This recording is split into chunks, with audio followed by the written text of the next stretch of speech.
আমার চুলায় বানানো হোয়াইট সস বেকড পাস্তা, এই পাস্তা এত বেশি ডেলিসিয়াস, বড় বড় রেস্টুরেন্টের স্বাদকেও আমার এই পাস্তা একদম হার মানাবে।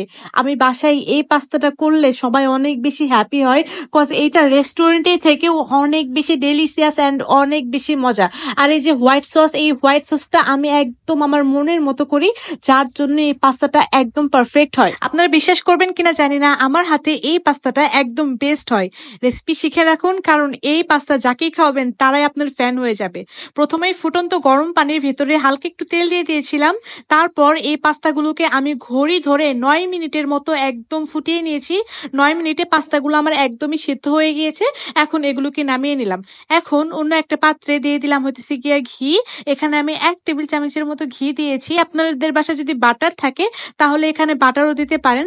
তারপর এখানে 2 চা চামচের মতো দিয়ে দিয়েছিলাম হইতেছে গিয়ে ময়দাটাকে ঘিয়ের সাথে হালকা একটু ভাজার পর এখানে দিয়ে দিয়েছি দুধ। 1 কাপ গুঁড়া দুধকে 1 কাপ পানিতে খুব ভালোভাবে গুলিয়ে নিয়ে তারপর এখানে দিয়েছি গুঁড়া দুধটা। যত বেশি দিবেন ততই এই হোয়াইট সসটা মজা হবে। আচ্ছা, দুধটা যখন দেব তখন কিন্তু চুলা রাসটা বন্ধ করে দেব। বন্ধ করেই আমি এখানে ময়দার সাথে দুধটাকে খুব ভালোভাবে মিশিয়ে নেব। এখন এখানে কিছু মশলা অ্যাড করব। তার জন্য চিলি ফ্লেক্স দিয়েছি 1 চা চামচ, দিয়ে দিয়েছি একটু তান্দুরি মশলা। এই হোয়াইট সসে তান্দুরি মশলার ফ্লেভারটা আমার কাছে খুবই ভালো লাগে। দিয়ে দিয়েছি 1/2 চা চামচের মতো ম্যাজিক মশলা আর সামান্য লবণ।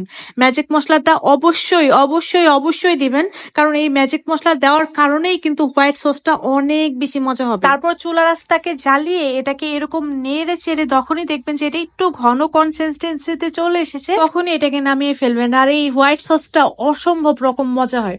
আপনারা বাসায় একদিন ট্রাই করেন, তারপরে আমাকে বলবেন যে সত্যি আপু এটা অনেক বেশি মজা ছিল। যাই হোক, এখন আমি চিকেনটাকে রেডি করে নেব। চিকেনটাকে রেডি করার জন্য তেলের ভিতরে কিছু চিকেন দিয়ে ভেজে নিলাম। তারপরে আদা রসুন বাটা, লাল মরিচের গুঁড়া, একটু ওয়েস্টার সস, একটু ফিশ সস আর একটু সয়া সস দিয়ে দিয়েছি। তারপরে একটু টমেটো সস দিলাম। আর এখন এগুলোকে খুব ভালোভাবে ভেজে নেব। আমি সামান্য লবণ দিয়েছি, লবণটা একটু বুঝে দিবেন, কারণ প্রত্যেকটা সসেই কিন্তু লবণ রয়েছে।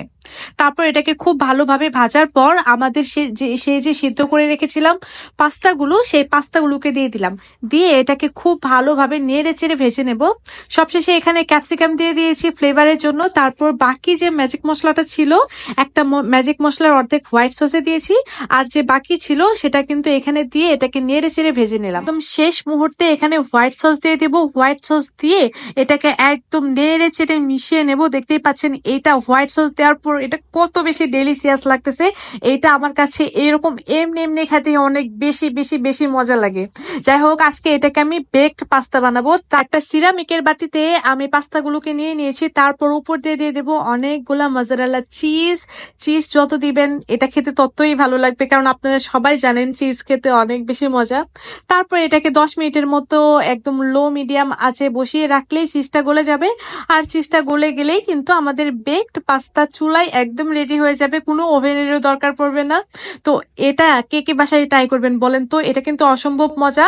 রেসিপিটা এখনই আপনাদের টাইমলাইনে শেয়ার দিয়ে রাখেন, না হলে কিন্তু রেসিপি হারিয়ে যাবে। কিস কিচেনের রেসিপিগুলো ভালো লাগলে অবশ্যই কিন্তু ফলো দিয়ে রাখবেন। আজ তাহলে এই পর্যন্তই, দেখা হবে তাহলে অন্য কোনো ভিডিওতে অন্য কোনো রেসিপির সাথে। সেই পর্যন্ত আল্লাহ হাফেজ।